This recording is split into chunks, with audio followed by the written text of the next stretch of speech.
Pag ikaw ay mayroon ng nagawa na marangal at para sa iba ay kahanga-hanga, lalo na pag ikaw ay isang professional, huwag na huwag niyong gawin ang ganito, mga kapatid.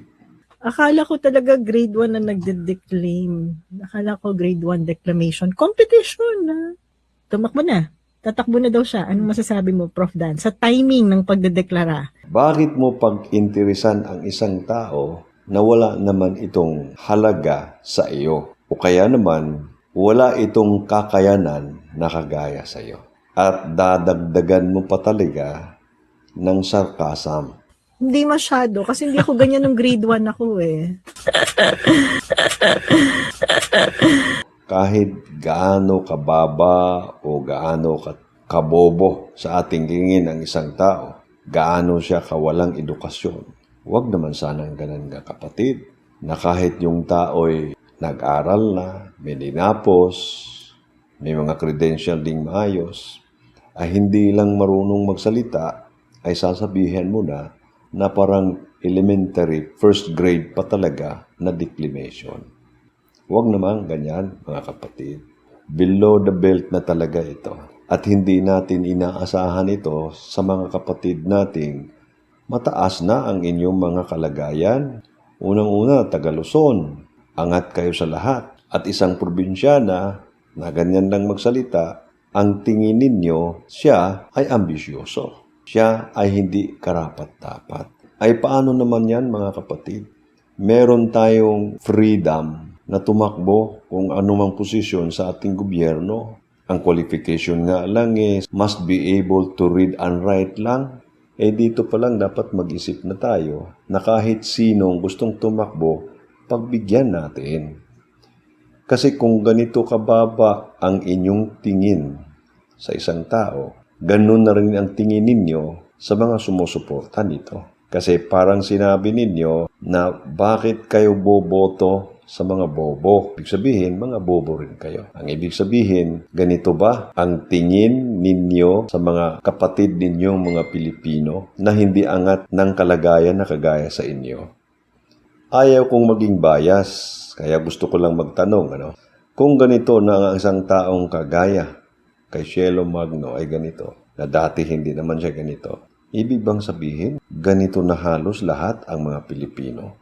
Na sa takot o pandidiri o kaya hindi mo maintindihan anong dahilan kung bakit hindi makatanggap, ay ganito na lang ang gagawin upang ang tao ay hihilain pababa. Ako'y nalungkot talaga at ayaw kong magiging bias. Kaya ako'y nagtanong lamang kung bakit ang iba nating mga kapatid na dati sila mga critical thinker at sila naman ay talaga namang mga professionals din, mga matatalino, bakit sila bababa ng ganito kababa? At ako ay nasaktan, mga kapatid. Hindi dahil si Sarah ay siniraan. Nasaktan kasi para bang sinasabi na ako na merong gusto, inadmire ko ang taong ito, ako pala ay isa ring bobo. Di ba nakakasama ng loob, mga kapatid? Huwag namang ganyan, Kahit sino na gustong tumakbo, hayaan natin. At ang taong bayan na ang bahala kung sila'y maniniwala. Pero kung ang tingin natin sa buong sambayanan ay mga bobo dahil ang pipiliin nila ay bobo, nasaan ang ating pagka-professional nito? Dapat mag-campaign tayo, mag-educate tayo kung ano ba ang dapat tingnan ng tao. Hindi character assassination o hindi kaya ibubuli mo ang isang tao. Bullying ito bullying. At hindi ko lubos maisip bakit si Cielo Magno ay nagkaganito. Ito'y pangalawa kong video patungkol nito kasi disturb ako. Bakit nagkaganito si Cielo Magno? At hindi lang yan. Hindi lang siya. Pati na rin ito si Claire Castro. Si Claire Castro dati, critical thinker din ito. Professional, lawyer nga. At siya ay critical din, hindi sa administration, Ayaw din niya, critical din siya sa abuso, korupsyon, at panlilinlang. Pero bakit ngayon? Parang nagbago. At hindi lang silang dalawa, itong dalawang taong na binanggit ko. Marami sila. Ayaw kong maniwala na pera. Hindi siguro pera. Kasi kung si Magno, hindi ito nakukuha ng pera eh. Si Claire Castro, posible pa siguro, no? Pero napakaliit na possibility na siya ay ganito. Siguro yung iba po pwede pa. Pero ang dalawang ito, nalungkot ako eh. At ito ay nakakabahala. Kasi hindi kaya ito ay indicator na ang mga taong ito ay na-intimidate or na-coerce. Kasi bakit ganito, no? Si Shelo Magno, 2023, nag-resign dahil sa isa niyang nilathalang opinyon patungkol sa budget. Maraming nagsabi na in-advise siyang mag-resign. Siya naman nagsabi siya, talagang nag-resign lang siya. Hindi kaya ito ang nagiging mitya ng kanyang takot? O baka naman talaga siya ay tinakot? Hindi kaya yon, mga kapatid? Ito'y parang conspiracy theory. Pero parang merong konting liwanag na makita natin na ganito ang nangyari sa dalawang taong ito at kung ito'y nangyari sa kanila, posible ring nangyari sa iba. Yung iba siguro nabayaran lang talaga. Pera ang dahilan, no? Pero itong dalawa, hindi ako maniwala. Meron talagang dahilan na mas malalim pa kaysa pera. Kasi bakit biglang ganyan? Diba? Yung mga iba na hindi bayaran, tanga lang, wala tayong magagawa. But, Di ba? Na yung katabi niya, uncomfortable sa mga sinasabi niya. Halatang halata eh. Ako nga eh, nung marinig ko yan, uncomfortable ako at hindi ako makapaniwalang ganito.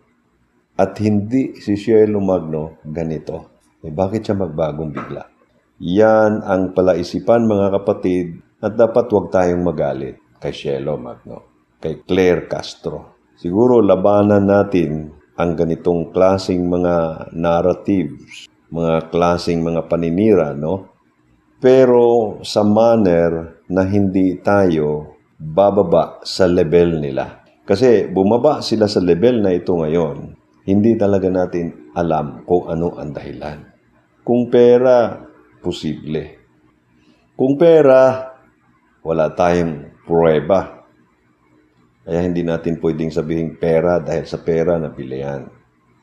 Kung sabihin nating tinakot, in-intimidate, na-coerce ito, posible pa. Kaya dapat ang ating projection ay hindi sa mga taong ito.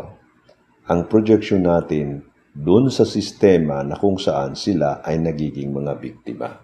Kawawa ang mga taong ito. Maswerte pa rin tayo at hindi tayo nagiging insecure. Hindi tayo threatened. Kasi pag tayo ay nate-threatened din mga kapatid, hindi tayo sigurado anong gagawin natin.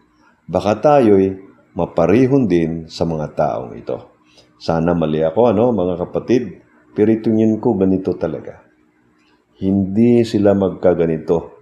Kasi itong mga taong ito ay mga professional, meron ding mga values ito, mga virtues sa buhay, na basta-basta na lang nilang itong isang tabi at sila'y magkaganito. Magandang araw po sa ating lahat.